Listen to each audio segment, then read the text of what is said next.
Good afternoon, everyone. Welcome to the next panel. We're going to talk a little bit about retail media. My name is Marc Fischli. I'm Executive Managing Director for EMEA for CRITEO.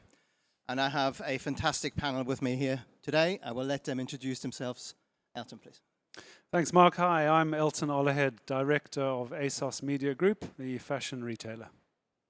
Hi everyone, I'm Jess Arthurs. I lead our growth marketing team in Accenture Song in the UK. Hi, bonjour. My name's Alex Prouhet. I'm the Global Director for Deliveroo Advertising, the rapid food delivery company. Great, thank you everyone for being here with us. We're delighted to talk a bit about one of the very hot topics of the industry, which is retail media. Retail media means a lot of things to different people. The way we sort of look at it at CRITEO is we're looking at what inventory there is on retailers or e-tailers' websites. We then look at how that can be used for getting fantastic ads and opportunities for brands and agencies. And then the same can be done with the audiences from the retailer's data off-site of the sites of the retailer. Also, we include into that what we call in-store retail media, digital and non-digital interactions with the consumers and customers of the retailer. But let's get started a bit about retail media and what that all is. And a lot of us, or a lot of our retail clients, over the past few years have had to make decisions about how to get started in retail media. You start to look at how to create a participation in retail media, what's a retail media network. And there are a few decisions you need to make. What are the things you need to own yourself? What are the things you want to build? What are the things you want to buy? There's a build by partner decision to be coming. So maybe to the panel, maybe Elton, if I start with you, how did you guys at ASOS go along with that? How did you come up with what to do with whom? Yeah, I think, like you say, most of retailers will be deciding what to do, whether they are big enough or have the appetite to build their own technology. I think scale is probably one of the big questions. You see some of the big retailers, the big global retailers are, they have the funding and the appetite and the tech capability to kind of go on and maybe build their own proprietary software. Whereas I think the vast majority, it's much easier and quicker probably to partner. So I'd say scale is one of the big considerations. Thank you. Alex, maybe? Yeah, so I think scale definitely, as Elton said, is something to take into account. At Deliveroo, for us, one thing we also took into account was global scalability, global reach. Deliveroo is in 10 markets, so we needed something that worked across all of those 10 markets. And, I think along with that, too, is something that's easy and flexible for our advertising partners. If you're using a tech that is already integrated into their buying, planning, and activation cycles, it makes it a bit easier for them to use your platform as an extension as well. Thank you. And then, Jess, you obviously have numerous clients who would have had this discussion with you. What discussions did you have with your clients, and where do you end? Yeah, it's a really interesting question, and one that does come up a lot as we're working with our clients in this space. I've actually spent the last 3 years or so working with one of the largest UK grocery retailers, and they had decided actually, while they did partner in some areas, they did build in-house some proprietary technology for their off-site retail media capability, and we supported them with that. And just because that was right for them, it definitely isn't the right answer for everyone. And I think there is an element of, both at Elton and Alex's point is around scale, and tied to that is also the level of ambition. I think some retailers absolutely, see this as a core part of their growth strategy and where they're headed towards, and therefore the level of investment they want to put into that, matches that. I think another huge consideration that any kind of retailer or commerce media player also needs to think about and consider is actually the internal capability. Do we have the right skills, whether that's across our sales team, our engineering team, or our paid media specialists, all of that tie into kind of that collective decision around what's right for that specific brand or retailer. Excellent, thank you very much. Interestingly, every single one of you has mentioned scale, and there is a scale story, of course, on the technology side.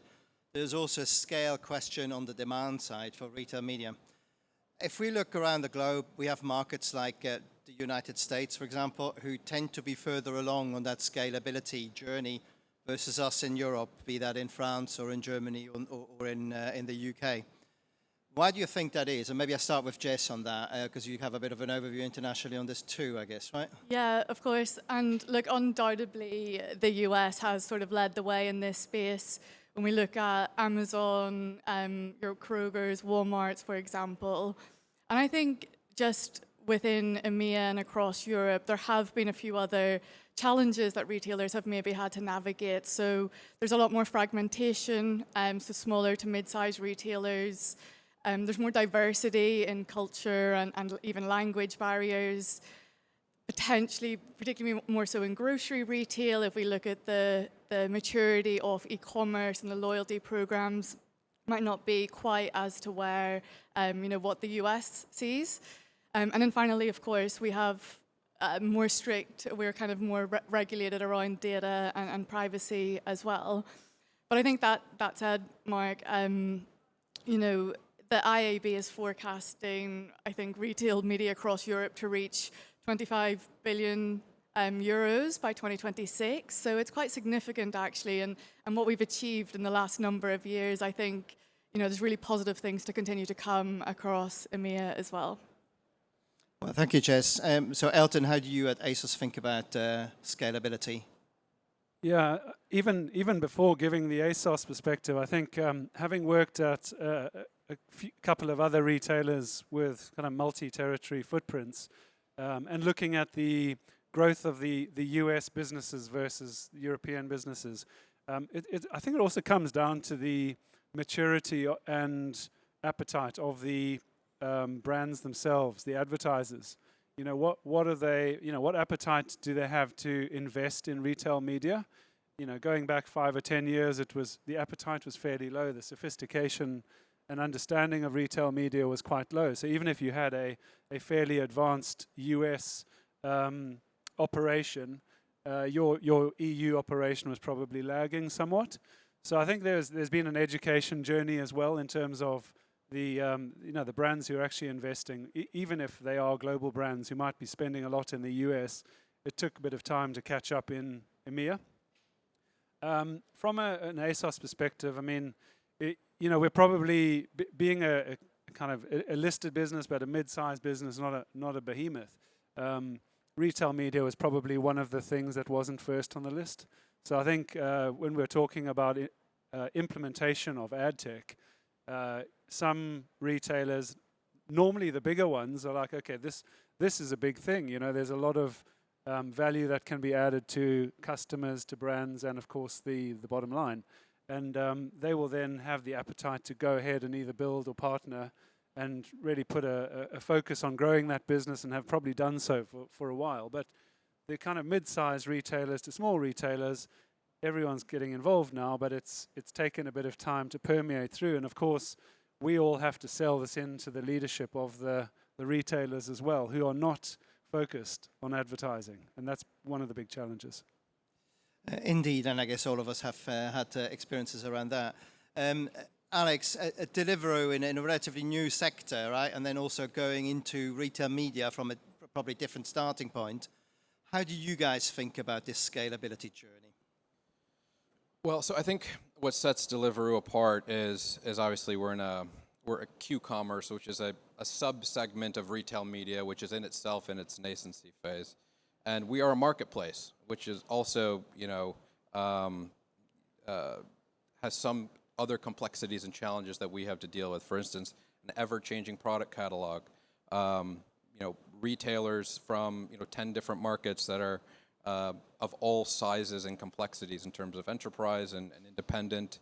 And so really starting with a place of scalability will come from data and understanding the nuances of each market and understanding the nuances of Q-commerce and even more specifically, in our case, Deliveroo and what that value proposition is back to the advertiser.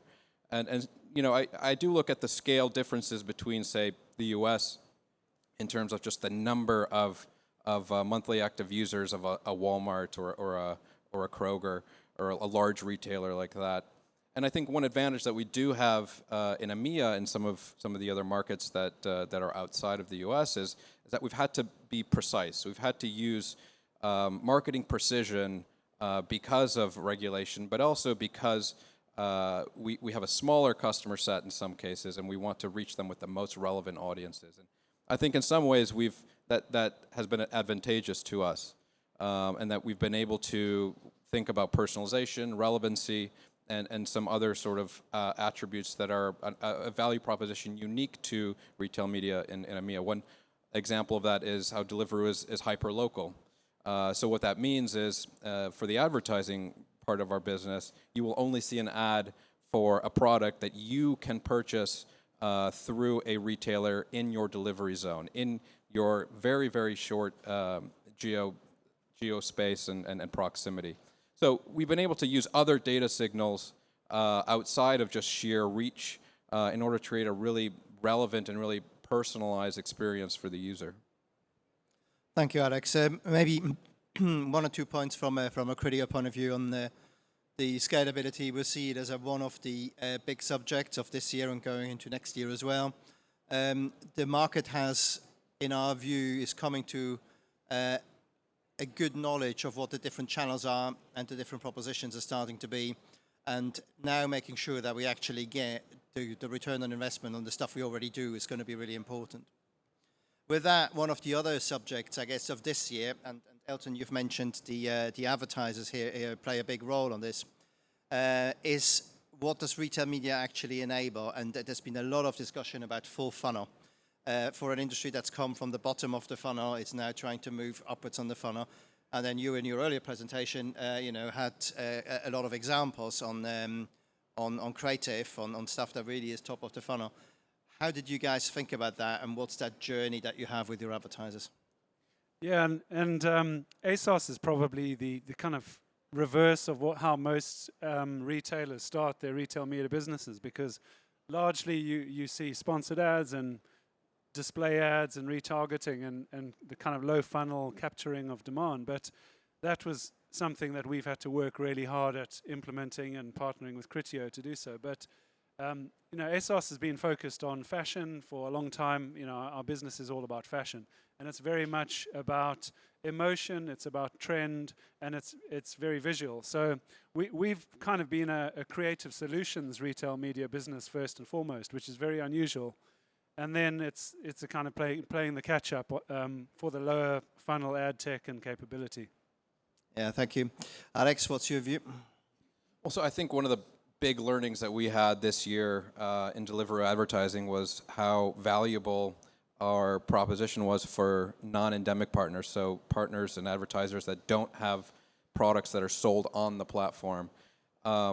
We designed the funnel of our on-site advertising to have display in sort of the upper part of the user journey. So we knew that there was an opportunity for endemic brands, so brands that are sold on the platform, to reach a wide audience, because Deliveroo is obviously, we have our restaurant business, but we have a very growing and very good sized grocery business as well. So we knew that advertisers would want to cater to both restaurant users and grocery users and potentially convert one to the other.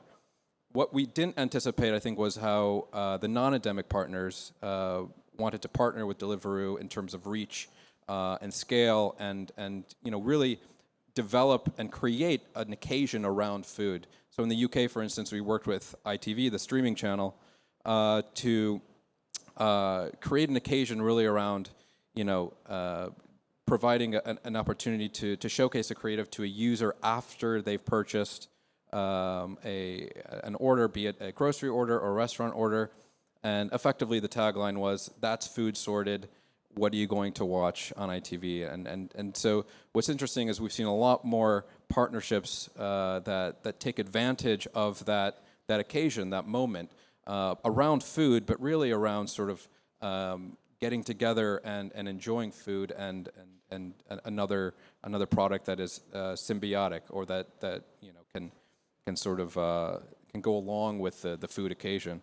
So you know, now we talk with brands to really understand how can we make a big splash in terms of awareness, and how can we measure that awareness, but then also drive consideration and conversion through sponsored placements to create this really full funnel approach where we can you know drive the anticipation, but then also measure the effectiveness in terms of sales.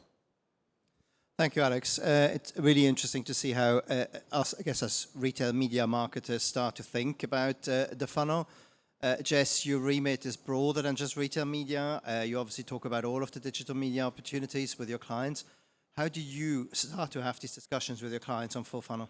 Yeah, I'll maybe answer just taking grocery retailer as an example, because that again has been a market that has evolved right from, you know, the sponsored search, you know, sponsored products, sponsored ads on the website, through to then evolving those propositions where retailers are now looking at, well, we can offer both on-site, off-site, and also in-store. And within grocery retail, you know, 70 to 80% of grocery sales actually still happen in the physical store. So as the store becomes more digital, and you may start to see more digital screens and things like that in the store, I think that also is the next evolution of how brands can partner with retailers to move more upper funnel and bring in more engaging and exciting and really creative visual formats. I think, Elton, maybe you mentioned it in earlier, but the ability to kind of reach those customers in the moment, you know, brand safe, contextually relevant environments is really, you know, quite a premium. And the ability for retailers to work with brands to provide that full funnel, but also omni-channel approach to advertising, powered by their, you know, premium insight and data as well, is incredibly powerful. Brilliant, thank you. The IAB has recently come out with a first view of a standardized view of measures. One of the pain points that many in the industry have been going on about, specifically on the demand and advertiser side, but not only. Now we have a first view. Alex, maybe starting with you on this one. How did you take this up? What's good about it? Where do we need to go as an industry? Yeah, so, you know, I think being very nascent as a channel really around standardization, I think we really need to understand two main things. I think measurement and benchmarks around measurement. And that's true for data and that data that we share with partners. I think that's also true about how we're defining metrics and what fields we're able to measure in terms of, you know, what is good. I think we're still at that stage where, you know, we all are building our own retail media networks or partnering with retail media networks to, from a technology perspective. Some of that standardization is coming through the consolidation of working with those partners. But I think there's a lot that still needs to be done in terms of, you know, what makes for a good retail media campaign? And what does that mean across verticals? Should I be measuring Q-commerce differently than traditional .com media or pure play aggregators? So, you know, I think there's still sort of a lot of learning to be done, and the standardization around measurement and data, and just defining what is a good campaign. Yeah, I couldn't agree more. Jess, what do you hear from your clients? Yeah, really similar actually. And I think it's great, and we absolutely as an industry really needed those standards and that kind of common view of what good looks like. But there's still space to evolve, and I think, you know, the reality for a lot of the retailers that we work with is actually their tech stacks have evolved over however many years, and they're not as automated as what they would like them to be, and you know, therefore, actually to extract what might seem like pretty straightforward or quick metrics to get can still be quite time consuming and a manual task for them to do. But I don't believe there's any, there's no ambiguity over how important this area is. And actually, we are working with a retailer at the moment because they realize how important it is to have a robust measurement and attribution solution, in place that very much aligns to those standards. And so they are looking at what can we do to make sure our retail media networks are delivering what the brands need from it. And I think that also, where I've seen it work quite well, is where the brands work really closely actually with the retailers to influence that roadmap and help shape the direction of where measurement's going to go. Elton, do you think the industry is starting to get it right? Yeah. I mean, I think the brands have really put a lot of pressure on retailers to get it right, because the frustration of having to compare one retailer's performance with another, if you've got multiple retailers in your kind of list of brands you spend money with, it's really hard to evaluate one against the other. So that's definitely something we have to fall in line with. The measurement of the campaigns is critical, because that's really the thing that if a retailer can become a brand's trusted partner in growing their business and allow them or enable them to kind of see how their activity is performing, on a campaign basis and versus benchmarks. Obviously, it's really important to be able to make those comparisons. But without that, it just won't unlock the spend. So, I mean, what you really want is an ongoing conversation, which the measurement will unlock. So if you have your ongoing meetings through a year with one of the big, one of your brand partners who is investing, it's a journey. You want to be advising them and coming up together with a joint business plan that, has a strategic direction, and you can evaluate your campaigns against that, and you can also make changes to that strategy as well as some of the tactical elements. So yeah, a critical thing to do is just, the standardization is really important, and from a retailer's perspective, it's great to be part of these forums where you've got a number of your peers who are up against some of the similar challenges, and then you can at least say, okay, we know our our clients who a lot of us service want certain things, and it makes sense to get together on that. Yeah, thank you. It's definitely one of the subjects that the industry is working on still. We've made first steps. There's one other subject that for the industry really is at the heart of everything, which is, I call this making advertising fun again. I think we need to be sure that we have the consumer at the heart of the things we do as an advertising industry. I think it's important that we don't have people who wait for the 5 seconds until they click the ad off, right? But actually the ad is something that you enjoy because it's relevant and something you're interested in, right? And as an industry, we have homework in this area. So Elton, what does ASOS do to make advertising fun? Well, I mean, one of the key things really is the creation of the content that we put in the ads is the big thing. So, like I said, we're kind of legacy creative solutions business, and that does come with a number of benefits. It's like, just by definition, we're out speaking to brands, talking about how do we position their brand or their new launch. If we're talking to a big sportswear brand or a big fashion brand about a cool new item of clothing or product, it is actually fun. So that's one of the benefits. I've worked at other places where you're selling, kind of products that are less fun, and you can still have fun in advertising. But this one, this place lends itself to it.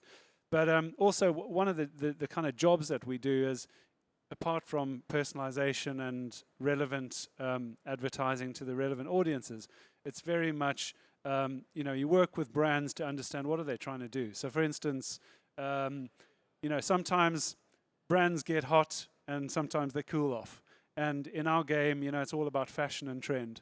And our customers, the 20-something fashion-loving audience, are very much about what's cool right now. So, if you're a brand and your product is only coming out in 6 months' time, it's not good enough not to have exposure now and be selling product now. So that's where we can step in, and we can create a bit of brand heat and together work on a storytelling component which in turn relates to, giving the customer what they want, what they're looking for. They want style and trend advice, and that's kind of one aspect of what we do. Yeah, thank you. Alex, what do you guys do to be particularly relevant and, wanted by your consumers?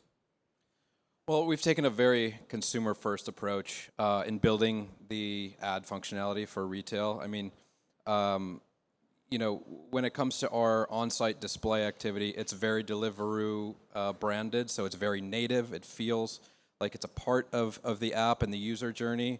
And that's good for our consumer because they're not bombarded with, ads that are A, irrelevant, and B, kind of disruptive. But it's also good for our advertisers because, they're integrated into our consumer journey, and it's a pretty good experience for both the consumer and for the advertiser in that way. I think in terms of fun, we really take advantage of the full suite of opportunities that we have at Deliveroo for some of our kind of more bespoke marketing activations. Here in France, for instance, with our dark kitchens, we did a collaboration with Play-Doh where we had a celebrity chef create Play-Doh-inspired hamburgers, which was super fun. And so again, it's a way to kind of like use our networks in terms of whether it be Deliveroo Hop, our rapid food delivery service, or our Additions kitchens, which is our sort of dark kitchens, and the full suite of network from that last mile marketing to create an experience that is quite unique. We also do things in terms of like bespoke brand partnerships and promotions back to the consumer to make sure that, there's a value back to them as well, in terms of, an offer on a Deliveroo order or potentially a offer on a subscription if we're working with like an ITV, for instance. So we're always doing things that are both relevant to the consumer and really taking advantage of that consumer experience, but that are also advantageous to the advertiser and use Deliveroo as a place where you can't really do anything else. We always tell our either agencies or advertising partners, there's no brief that's too out there for us. We ask them to challenge us and to use all parts of our sort of delivery network in order to create a really emotional rather than transactional experience for the consumer. Thank you. And Jess, anything to add? It's difficult to follow Play-Doh burgers. Is that? No, but it really is. The retail media brands absolutely need to get it right when it comes to experience. Almost at worst, a customer should feel neutral about it, but at best, it can be a fun and engaging additive experience. And I think both Elton and Alex have given really great examples of brands that are doing that really well. Yeah, I just wanted to add in that, a retailer, their primary revenue stream is obviously not ads. So the customer experience is paramount, and often it's very difficult to get approvals internally to actually integrate a retail media network in the first place. So, as part of that process, you do need to have the right intention and narrative that you're carrying through the business, which aligns with the core business, which is all about the customer experience and making sure that whatever content is provided to the customer, it's relevant. From a retail perspective, a retailer wants to put the right product in front of the customer at the right time, based on their behaviors, what they are looking at, what they're buying, what they're adding to their basket or wish lists. And similarly, the advertising proposition must follow the same logic. If it doesn't, it looks very out of place. So even I like the co-branding element of the non-endemics where it actually looks like content of the site, but the targeting and the actual product does have to be relevant.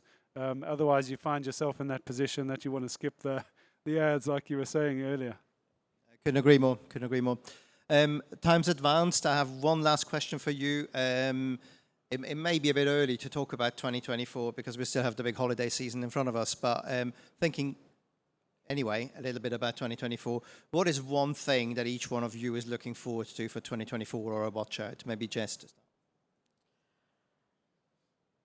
I think to give one thing, I would say more simplification in terms of making it easier for brands and advertisers and media agencies to be working with the retail media network. So I think that's definitely underway, but I think that's going to be really key to help the scale and the momentum continue in this space as well. Cool. Alex, please. Well, I think, again, we're all sort of very nascent in this journey, and it's great when I talk to my colleagues who are also, in the throes of this like burgeoning retail media channel.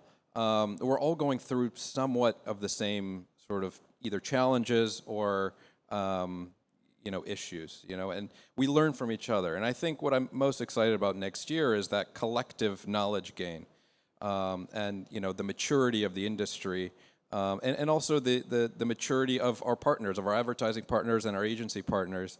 And collectively, we're all getting smarter. We're all learning a lot more. We're all being bolder. And we're all seeing sort of like how this fits into a larger media plan and marketing, marketing plan. So, I think next year is going to be a really interesting year in terms of sort of starting to go from maybe a crawl stage to maybe even a walking stage. And I'm excited for all the things that come with that. And Elton, please.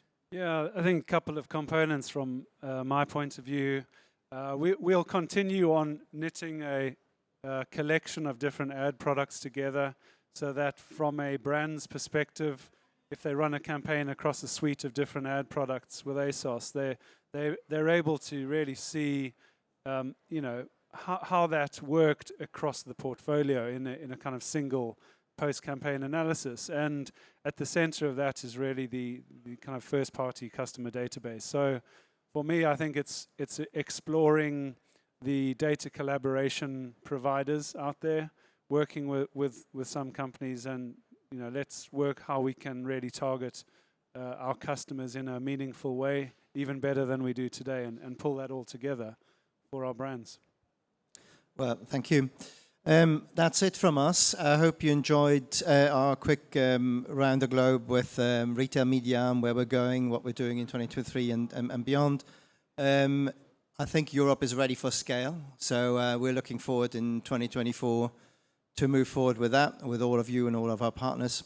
And with that, let me thank Jess, Alex and Elton for a great panel. Thank you very much. Thanks very much. Thank you. Thank you.